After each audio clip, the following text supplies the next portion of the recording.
Hola, hola, amigas. Welcome to another episode. This is Sonia Flores, life coach and your host of Modern Latina in Midlife.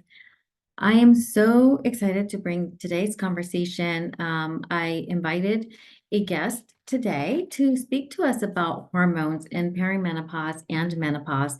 And I know that we've talked about hormones previously in other episodes with other guests, but I think that it's something that we cannot talk too much about. Our hormones are constantly changing. And I just think that it's something that we all need to know more about. One of the things that I talked about with Margot was that we approach puberty knowing that our home hormones are going to change. We know what is expected. We know that we're going to start a period, and we have a really good idea from speaking to our parents that we're going to go through all these fluctuations and all these emotional periods and the all the things, right? The acne and the hormones and the getting moody and all the things. And then we approach perimenopause thinking our period is just gonna one day just be gone.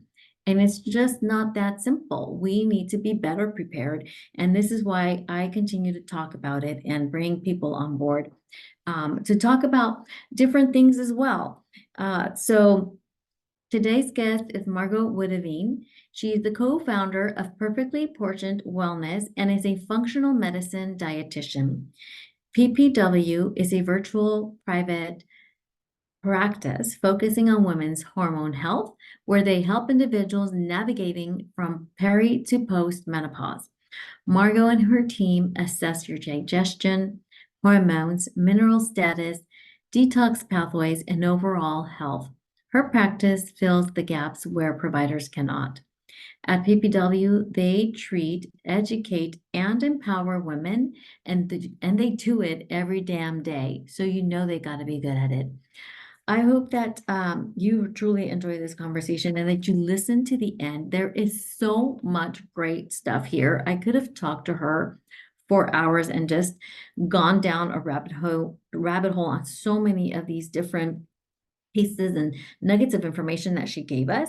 But we talked about not only the symptoms of peri and postmenopause, but she really explained in a way that I understood better what is happening to our hormones from progesterone to estrogen to testosterone, and some of the ways in which she and her practice, the people in her practice, help women in my age group in perimenopause, which could start as early as your mid 30s, to feel better, to feel like ourselves again. So if you feel like you no longer belong in your body, like your body no longer belongs to you, if you're feeling anxious or depression coming on, these brain fog, of course the weight gain that most of us experience, all of these are symptoms of perimenopause, as well as trouble,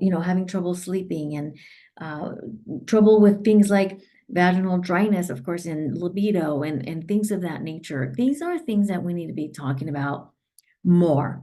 And she shared a really great piece of information about funding that is now have been approved by Biden for specifically for perimenopause. And I think that this is a huge and wonderful step in the right direction, much needed. I don't want to say it's too late, but I wish they had started earlier. But it's happening now, and that means that our daughters, our nieces, the next generation, their care will look different. And that's what this is all about in this podcast, is to bring these types of topics to light so that we can live the final third of our life, or the second half of our life, optimized and vibrant and happy and joyous and living our purpose and in living authentically, which is everything that I'm so passionate about. And our health and our hormones is just a piece of that that's going to help us make everything else manifest the rest of our dreams, bring them to fruition. It's having optimal health. So I hope you enjoyed this conversation. Can't wait to hear what you think. Hi, Margot. Thank you so much for being here. I'm so excited to have this conversation today. Me too. Thank you for having me. Yes, of course. Since the first time I heard you speak, I was like, yep, this is somebody I think I know I want to hear more from. And I think that the listeners will also be very interested because we're all in this age. We're all in midlife and it's happening whether we know it or not. Oh So gosh, yes. Yes, it is. So, if you could please share with the listeners a little bit Mhm. about your background and Mhm. how you got into what you do now, Oh, specifically focusing on peri to post menopause in your practice. yes. So by training, I am a registered dietitian. I have been one for, oh gosh, it's like you always forget the years when you start thinking about it. Maybe 15 years. But I've been in the hormone space for about 10 years, but I worked in a private practice. And then right around when COVID hit in 2020 is when I started my private practice. And we just specifically were focusing on women and their hormone health. And really, what we found, I've always worked on hormone health. I mean, that's kind of always what we did. But what I was finding as we went through our own journey as business owners is that women were saying, coming to us more by word of mouth and just saying, hey, I heard you work with women in perimenopause and menopause. And I said, yeah. And they're like, we need help. And then it just kind of started growing from there. I heard you do this. I heard you that you helped my friend, or a friend of a friend knew somebody that you were working with. And it just kind of grew from there. And then as I started entering midlife, I started realizing, wow, there really is not a lot of guidance or help for women in this time.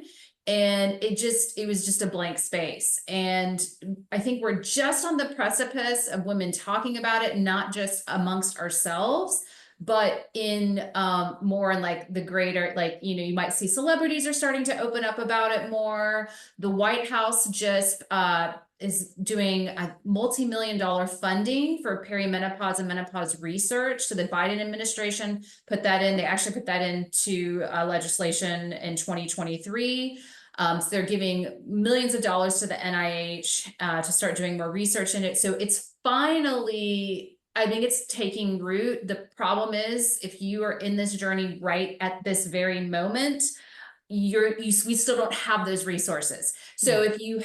if you're anybody in your audience or your community has a daughter, that maybe they're young, or maybe if they're even in their 20s, depending on who we're speaking to, they'll probably benefit from the research that's happening now, but it's not helping us at this exact moment because of the lack of training from healthcare professionals, the lack of awareness, and just really a lack of empathy for what women are going through. I mean, there's a lot of isms against us. There's the ageism, there's sexism, menopausism, racism. I mean, just so many things that hit us at one time. So you add just aging to it and sexism to just experiencing perimenopause and menopause and not really having anybody talk to you about it, what to expect, what is normal, what's not normal.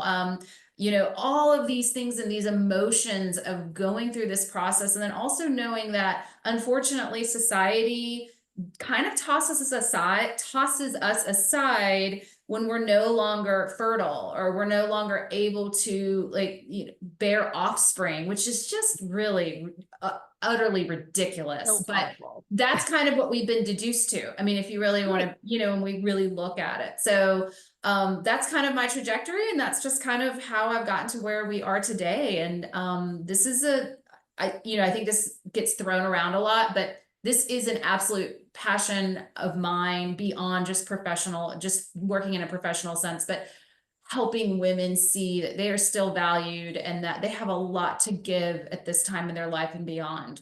Mm, thank you. Yeah. I feel the passion. I have that same passion and Mhm. me from a very, I don't want to say just like non-expert in any Mhm. type of hormone, but just simply because I am in that Mhm. journey Mhm. and it's just going through it. It's just been so, I was blindsided.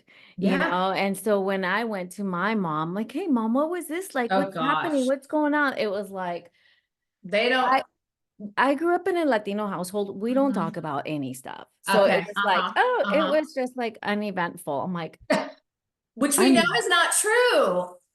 it's not true. It And kills me when women, it, when I hear that. I hear that story so many from like our clients. I'm like, can you tell me about, do you have any about how your mom, or maybe you have an aunt? And they're just like, they'll say the same thing that your mom said. It's like, oh, it's no big deal. And you know that's not true. You know that's not true. it's not, it can't be true. I mean, I don't No. remember my mom going through anything, expressing anything, but that's also what we were expected to do, is like you just Right. go about and you keep doing the thing and you keep going and you don't say anything, you don't complain. Hmm. It just was. So for me, it was like, no way, there's got to Hmm. be more. I Hmm. sorry, mom, I don't believe you. Or maybe Exactly. you forgot, Right, maybe right. perimenopause, menopause brains came in and took away that memory. But so that's, for me, that's where this all started, is like, okay, we are treated as expired milk, basically, Yeah. when we hit a Hmm. certain age, and everything, whether it's your love life, dating at this age is it's Hmm. crazy, Hmm. career wise, Hmm.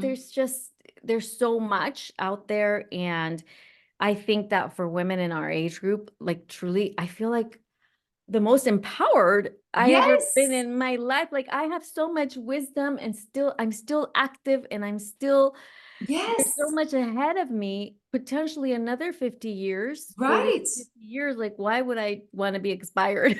I know. I know. And that's what gets me is we start to know ourselves so much better and more confident in who we are. And just, it's incredible how we feel inside. And yet on the outside, or what's expected is a mismatch.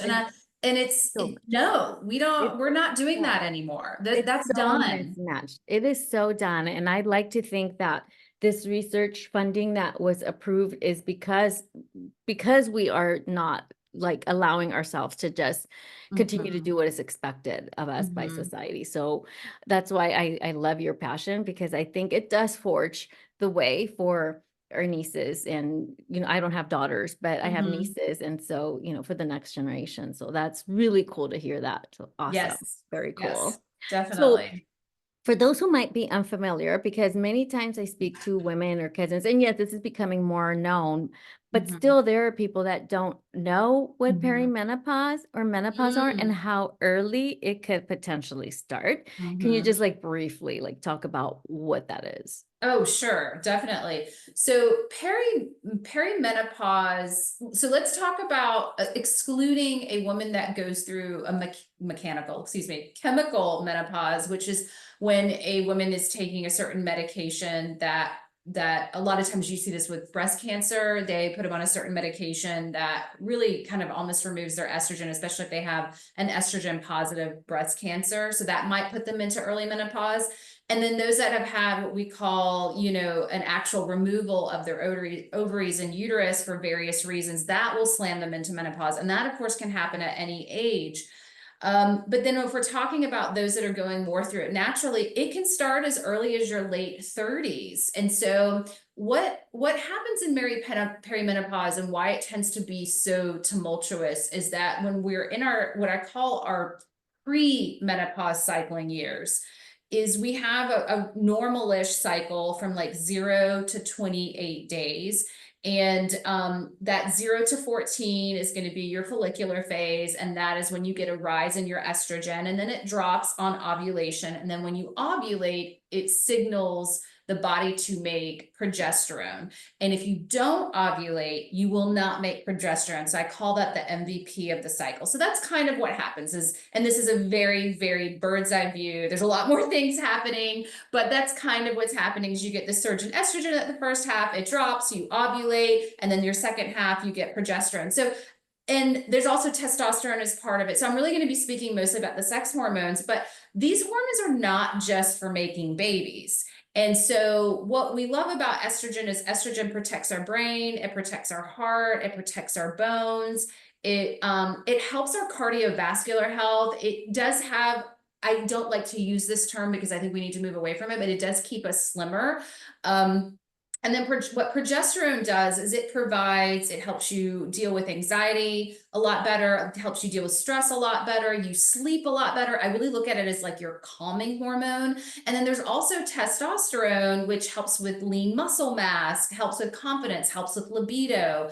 Estrogen also, there's a practitioner that I work with, and I love how she said this. She's like, estrogen keeps you juicy everywhere. So you don't, you have a lot of, lot of flow down the vaginal region. Even your eyes aren't as dry. I mean, if anything that you can think of that needs lubrication, estrogen helps with that.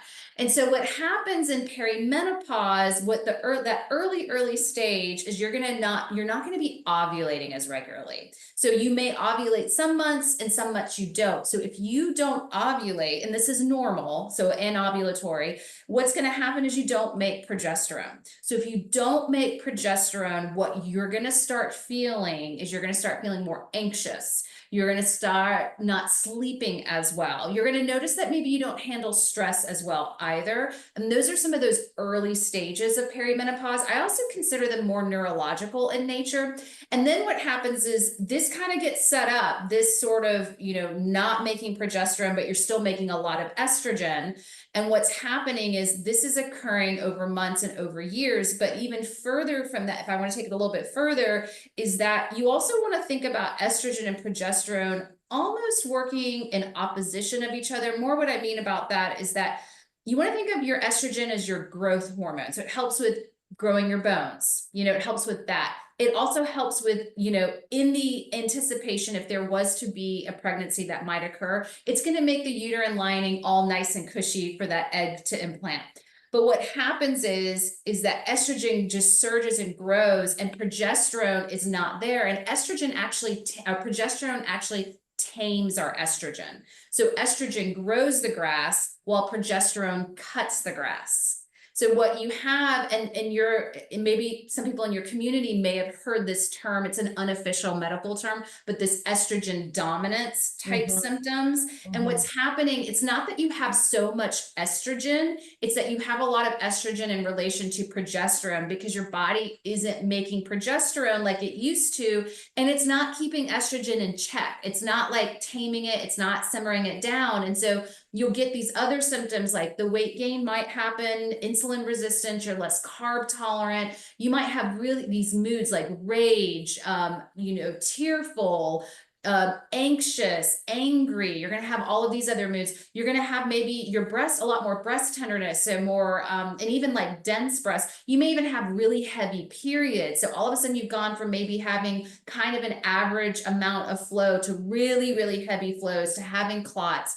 A lot of women experience fibroids at this time. And so you can see how what was once this really beautiful orchestra and this rhythm that was happening month to month is now not happening. And we're having all of these symptoms. And it can occur for 10 years before you actually hit menopause. And menopause is officially defined by going 12 months without a cycle, but it can start in your late 30s. And I'm looking back on my own trajectory. So I'm 46 right now, and I'm looking back on my own trajectory. And I really think I was in perimenopause in my late 30s. I do. I think I was in those early, just kind of reflecting on my mood and what was happening in my life. I do think it was more perimenopause, but you can have gut issues, you can have reflux, you can have constipation, there's low energy, low libido. I mean, there's so many symptoms that happen, but that is really what's causing this chaos, is this not making your progesterone, and then estrogen is just fluctuating wildly. And sometimes you're making more estrogen than you did even in your earlier years. And so you may have a really high month of estrogen and then it may bottom out. And that's also when you see hot flashes happen, is it's that surge in estrogen and then that drop that happens.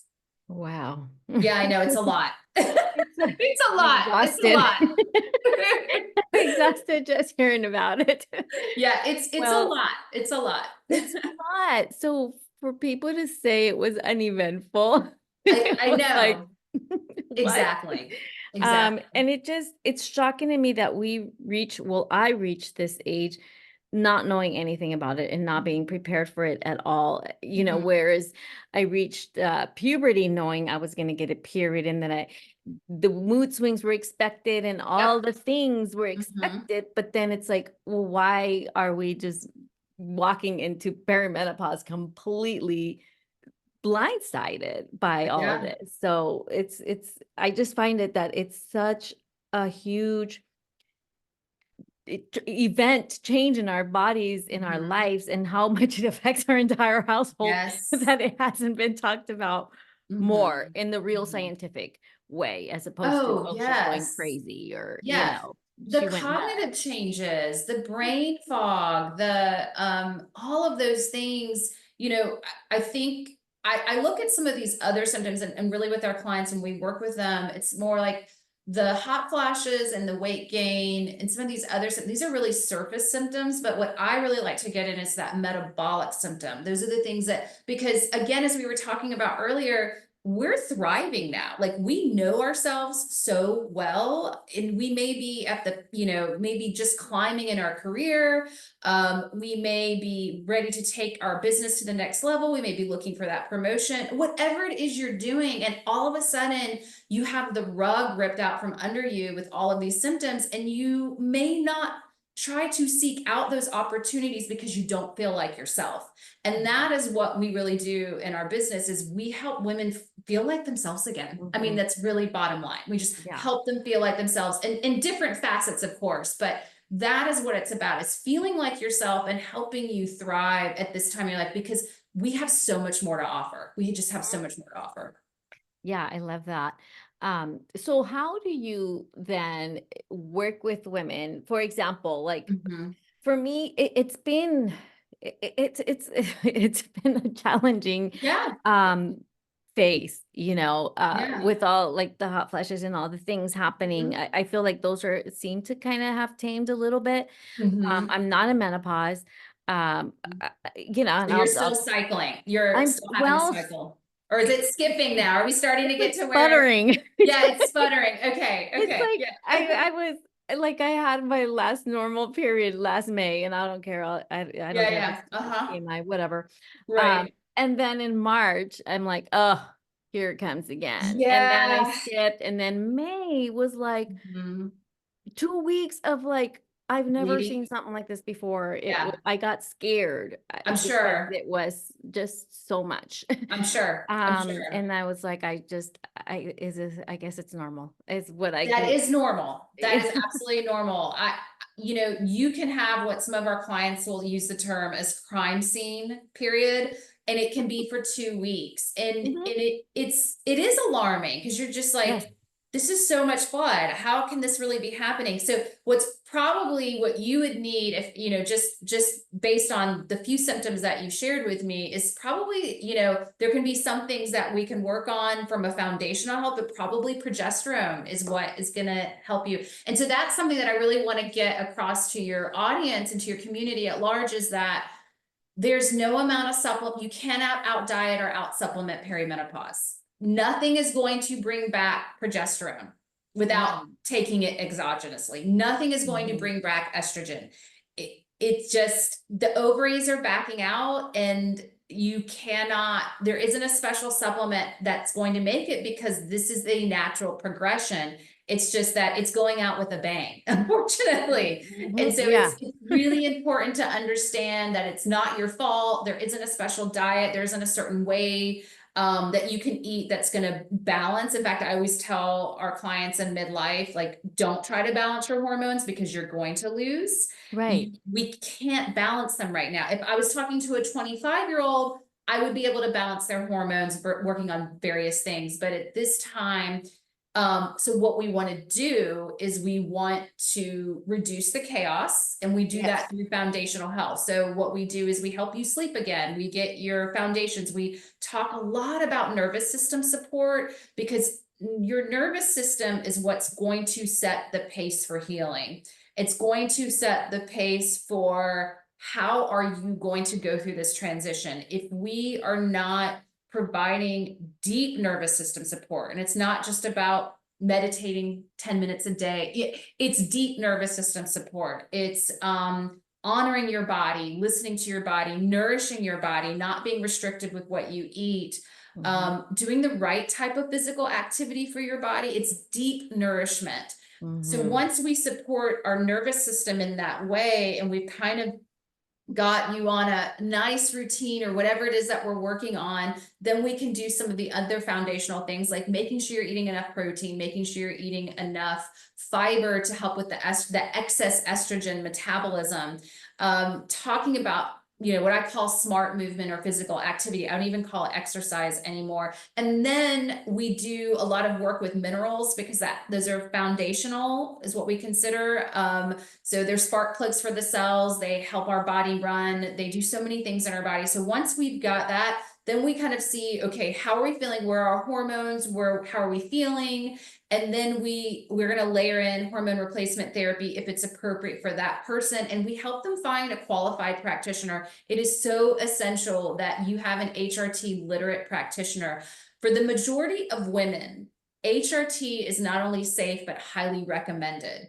And I know some women may challenge that and say, well, I want to do it natural. I want to do that, which is fine. And there is no right or wrong way to do this. I do want to make that, you know, point. Like you don't have to do it this way. You have to take HRT, but you need to be given the opportunity.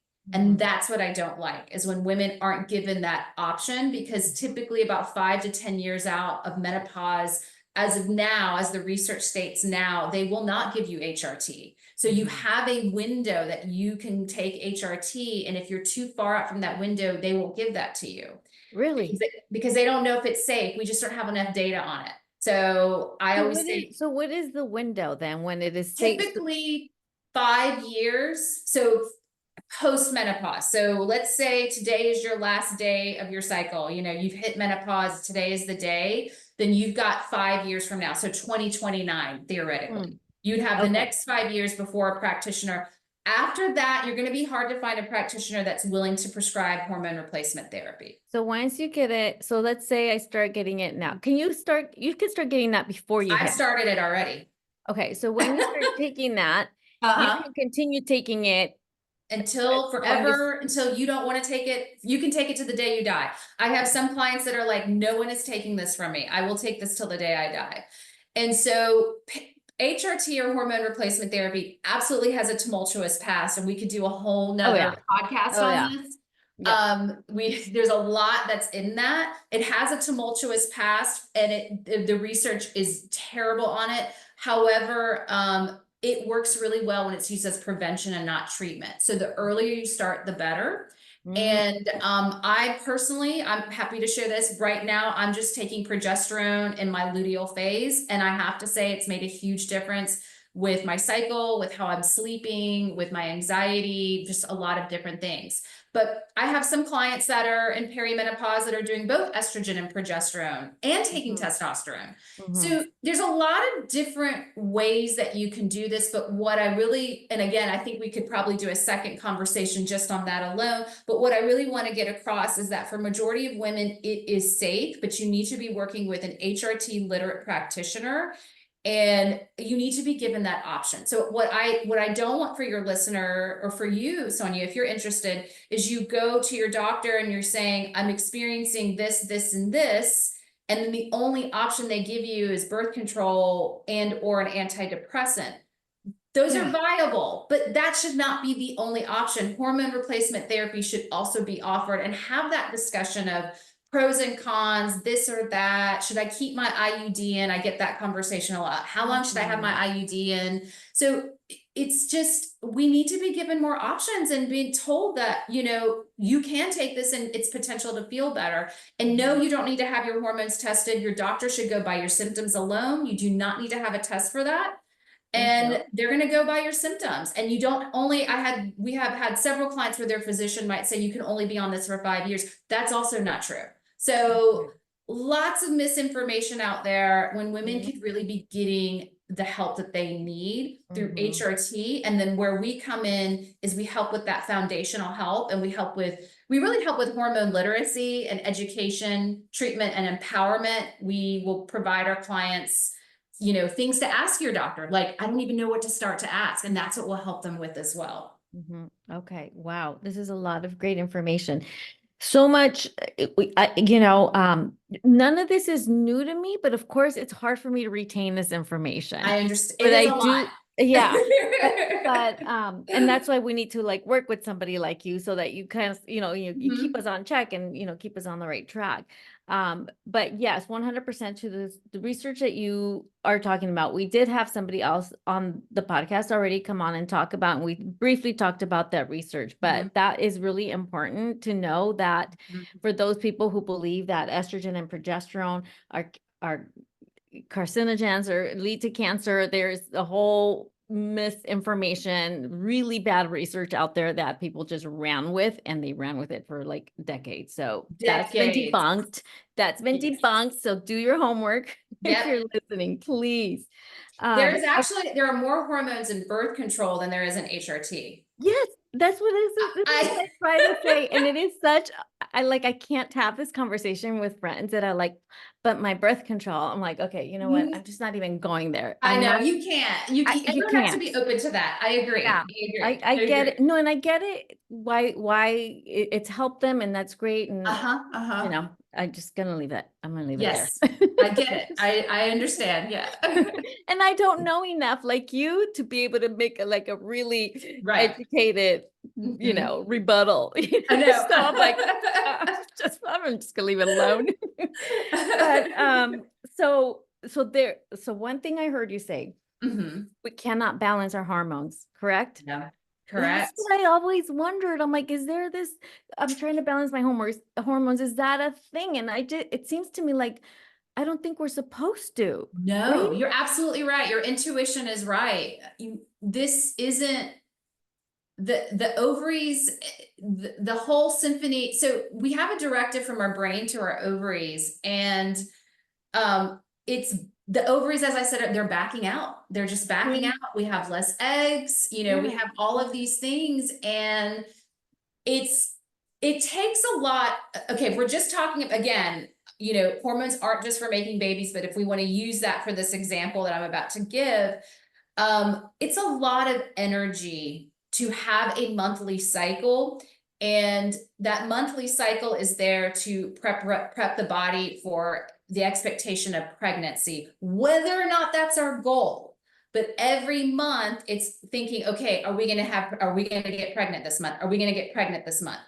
And so it requires so much energy from the body to Mm. create that. And so when the brain starts saying, which is a little bit why they think we have some brain fog, but anyway, when the brain is thinking, okay, I'm ready to have our cycle, but yet the ovaries are saying, okay, we don't really have any more eggs. Mm. So we're having this bit of misfire, and the brain and the ovaries are trying to communicate on like, oh, what's happening here? Are we not going to have a cycle, or are we going to have a cycle? So we're getting this like misfire because the ovaries are like, actually, we're about to stop and you need to catch up. So that is why there's all of these things that are happening, and no, to try to balance that is futile. You can't, I always say, like, there isn't enough wild yam or black cohosh is not going to help balance your hormones. Now, it might help with some other mild symptoms, but to seek balance at this time of our life is futile. If anything, what we need to do is we need to prep your body for the next third of your life. So what we need to do is, what can we do to start protecting your brain? What can we do to protect your bones? What can we do to protect your heart? What can we do to help you thrive? And it's not going to come from balancing out your hormones. Mm-hmm. Okay. Yeah. Wow. All right. So I have so many questions, but I can't even believe that we've already been recording for over 50 minutes. Oh my Is gosh, we have. You're right. I didn't even realize that that real? too. Is that real? Or maybe something's off. We're in a Okay. time warp. Okay. Seriously. Okay. All right. So what is the best way to like work with Yeah. you? Or I'm like completely off of the questions thing. At this point, I have all my questions. I'm like out the door. What is like the best way that somebody would work with you in conjunction? I mean, would we work with you and then in conjunction with our doctor? Or I only see my Yes and doctor yes. for an absolute emergency, to be completely honest with you, because I don't get the type of like testing, and I Yeah. have thyroid. My general Mm-hmm. practitioner doesn't run a full panel of all the stuff that Oh I want to no. know. So I use my general doctor really just for really emergencies. Yeah. So, but so how, would somebody work with you to really get like the max, to optimize Oh basically yeah. Optimize. I third love this that word. third the third the next third of our lives, let's put it Yes, that yes. way. No, I love that word. So we are a virtual practice. We work with clients all over the country. We have clients in California, Florida, Pennsylvania. Of course, we're based out of Atlanta. So we have a lot here in the Southeast. So we work with you virtually, and we have a team of dietitians that I have personally trained.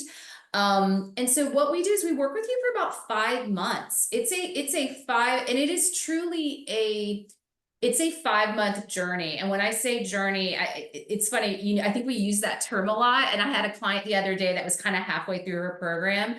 And she said, "Oh, I totally get what you mean by a journey." I said, "This is a journey. This is not a like 30 days, quick fix turnaround kind of thing." So what you're going to do with us, we do a high touch one-on-one and group programming hybrid, because we find that that's the best of both worlds. And so what we like to do is we have a client that fills out an application, just because we want to make sure that we're the right fit and that we're going to help you reach whatever goals that you have. And we really just work on all of the pillars of health. So we're going to, again, as I had said earlier, we're going to start immediately looking at what's in your stress bucket. What is causing you a lot of stress? Because what we find is that if we don't manage our stress or our nervous system, that this makes the chaos worse. So we used to just dive into nutrition immediately with our clients, because of course that's how we're classically trained. And what we were finding is that the nervous system needs to be addressed first. So we're going to do that. So we're going to address your nervous system. We're going to make sure you're nourishing your body. We are undoing years of bad nutrition advice. We Mm-hmm. undo years of under eating and over exercising. And so what Mm-hmm. we do to get our clients just eating again, I always joke, but it's true. I'm like, a grown ass woman needs to be eating more than 1,400 calories a day. Yeah. Like, we cannot subsist on that. So just getting our clients to eat again. I mean, and we haven't even gotten into the hormone part. It's just like, are you eating enough to support your body? And so we just do things like that. So making sure you're eating enough, looking at digestion. Are you pooping regularly? If we're not pooping regularly, then we're not, metabolizing our estrogen properly, especially for those that are either having really, really severe symptoms of estrogen dominance, or they're taking hormone replacement therapy. So we want to make sure that the body is using the estrogen properly and it's getting rid of it the way it needs to. And one of the ways that we do get rid of estrogen is through our bowel movements. So just having regular bowel movements. And then we're going to look at, and then we have also with our clients, again, we do a one-on-one, and then we do group coaching. So we may have a guest expert come and talk to us. We may have a pelvic floor therapist come and speak to our group. So we do a little bit of both, just because, as you know, and I know, the importance of that community is sometimes that's where the magic happens, when we can all talk about our symptoms and what we're experiencing together, so we don't feel alone. That is so important. And then they get that one-on-one high touch of, okay, what specifically can we help you with? What are we doing? And we move very slow. So again, it's like about a 5 month program. And one other thing that I could also talk about for hours is minerals. Minerals are the spark plugs for the cells. They run the body, they help with digestion, they help with energy, they help with so many things. And the intervention is like low-hanging fruit. It's like the simplest things as far as rebalancing our minerals. So we do that in conjunction with working with you one-on-one. And then kind of as we go through your journey and we've met with you, and we start thinking, okay, do you need to help finding an HRT literate practitioner? So we have a list of practitioners that if they're in the Atlanta area, we will absolutely connect them with somebody here.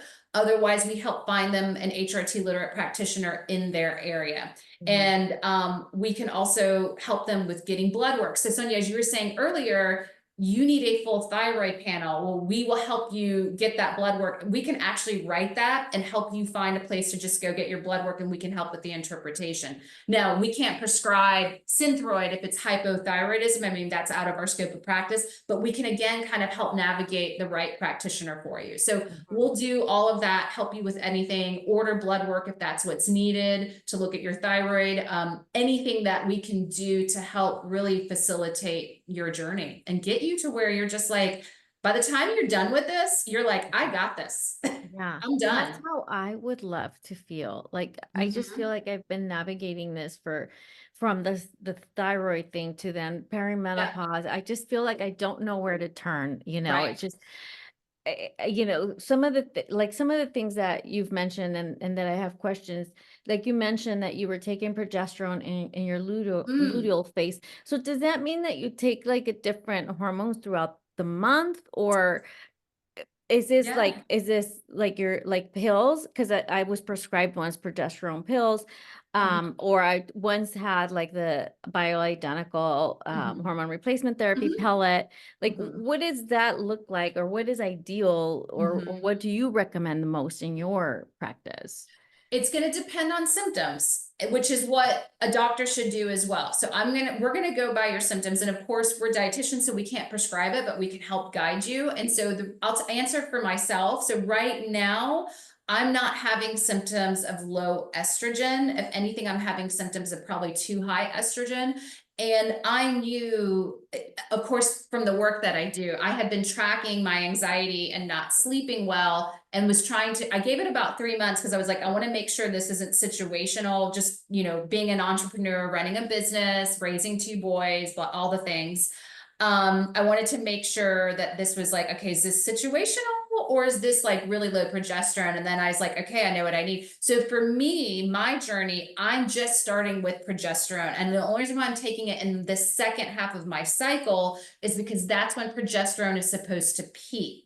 Mm, Now you can do it. And that, again, that's based on symptoms. As soon as I start having symptoms of low estrogen, I'm going to start on estrogen and maybe even seek out testosterone. And then the other reason why I wanted to start with one hormone at a time, and it's a pill to answer or answer your question earlier. The reason why because I also want to be able to tease out, like, is it, what's bothering me? I felt like if I started with too much all at once, I'm not going to be able to feel like, which one do we need to troubleshoot? Because the really mhm, important thing to know about HRT is it's not a set it and forget it. It's not like a crock pot. You're going to have to go in and say, okay, is the dose too high or is the dose too low? And so sometimes we'll have clients that are taking HRT and they'll say, like, well, I don't think it's working for me.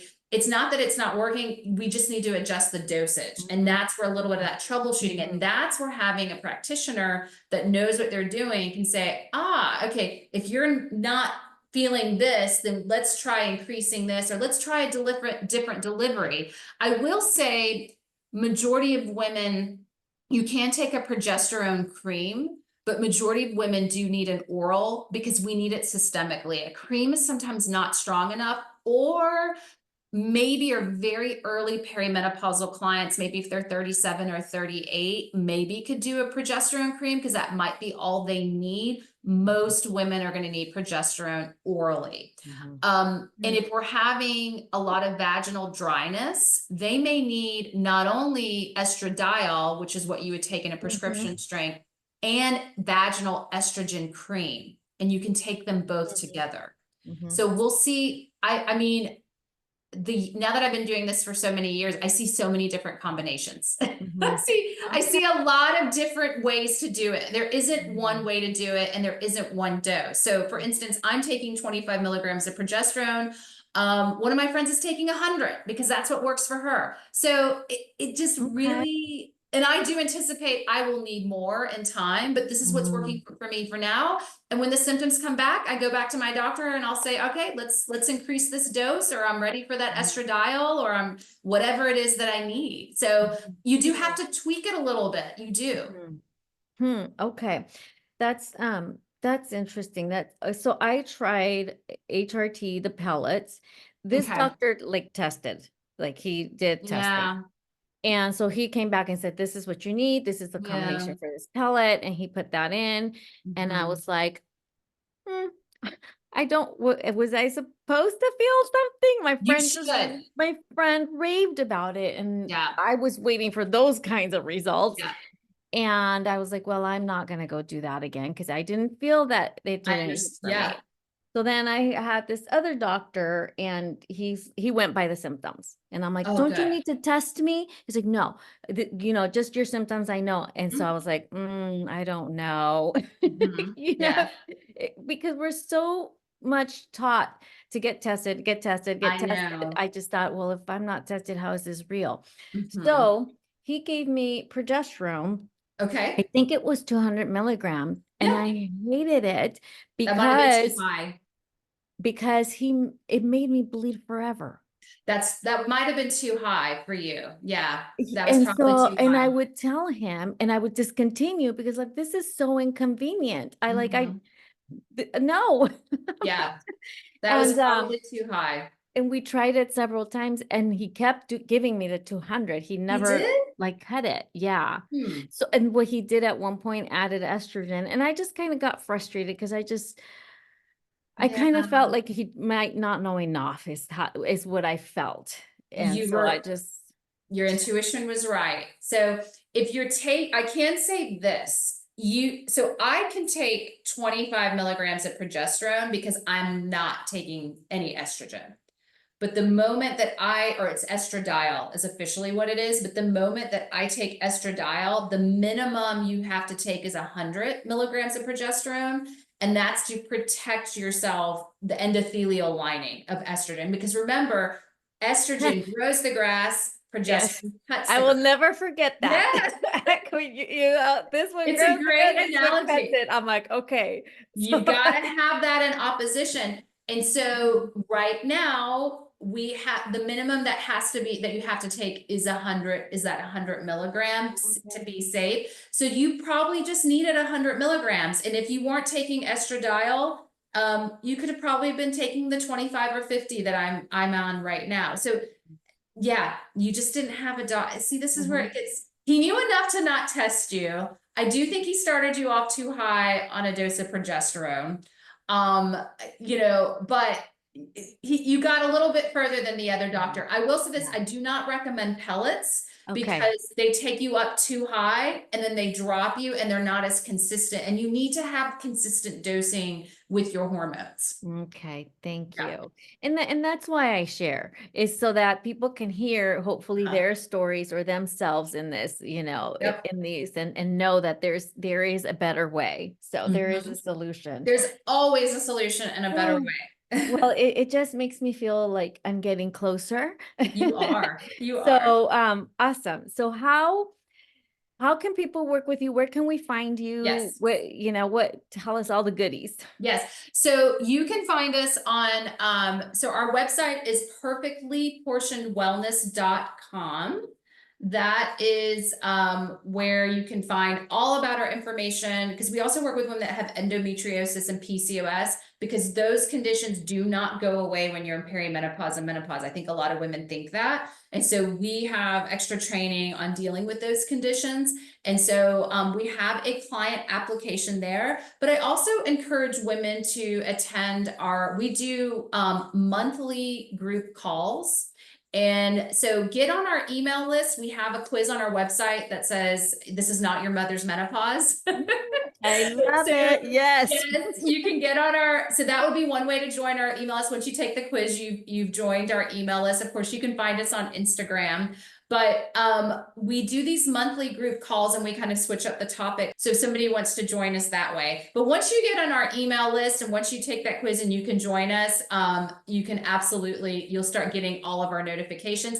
And you can also just email me at margot@perfectlyportionedwellness.com. So you can share my email address if somebody wants to just, has a question, wants to know where to start, needs some clarity on their next steps. But those are the other ways that your listeners can find us. Perfect. I love it. I will link everything in the show notes.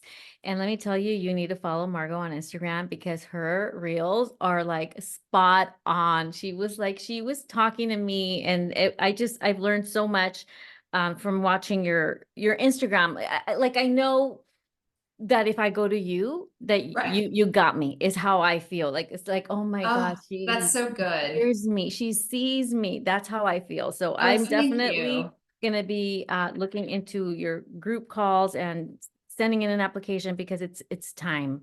It's Yeah. time for me to like get my answers and feel like myself again. And Yeah.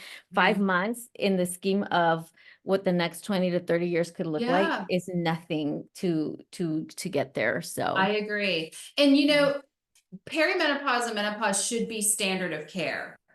We mhm, should be able to, I always say we should be screening women at the age of 35. They should mhm, start being screened, or not screened, but just like, okay, you could potentially be experiencing this in the next 5 years or not. I want you to start looking because, again, this happened, barring tragedy, this is going to happen to every single woman. So until this is standard of care, which again, that yeah. might not happen for another 15 to 20 years, we need to do what we can and forge this path. And we really, we walk the path with you. And not only am I in perimenopause, I get it. So it's like, it's not just, we're not Mhm. just here to regurgitate information and for you to just do things, just, it's not, I guess what I'm trying to say is it's not about following a restrictive diet and taking 20 plus supplements. It's about knowing your body, understanding your body, understanding the changes that are happening, and how are we going to support you as we can reduce,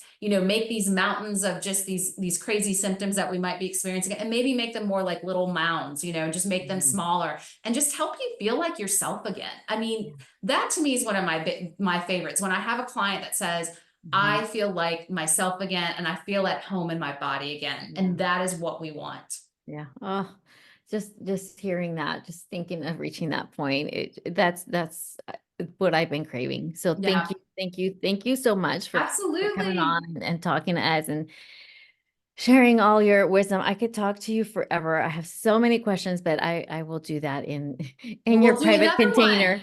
Yeah, We we can can do another certainly do one. another one. I would love that. Yes, we'll definitely keep in touch and bring you on to keep the conversation going. Absolutely. Awesome. Absolutely. Well, thank you so much, Margot. Thank you for It's having been me. fun. All Yeah. right. So there you have it. What do you think, amigas? Isn't it amazing just how much great information she provided? I don't know about you, but I just had so many aha moments and just I wrote down 3 pages of notes while I was talking to her because and I like to put stars against the things that I want to go back and ask her more about. And they're just I have so many circles and stars on my page. It's impossible in the 1 hour to have just to cover everything. But we are going to bring her back on in a couple of months. I'll touch base with her again and bring her back on. What I really want to do is join her program, work with her, and then give you an update as to how I'm feeling and how things are going because I want to share with you and I want us to go through this journey together. And I think that sharing an experience like this to help you see, like, hey, like this is in real life, in real time, what's happening with me. So anyways, thank you so much. Any questions you have, I'd love to hear your comments about what you thought about the episode. Please share it with your friends, your amigas, your comadres, your sisters, your primas. Share it with every woman as early as 35 years old so that we can be prepared and know that we can feel like ourselves again. Thank you so much for being here. Hasta la próxima.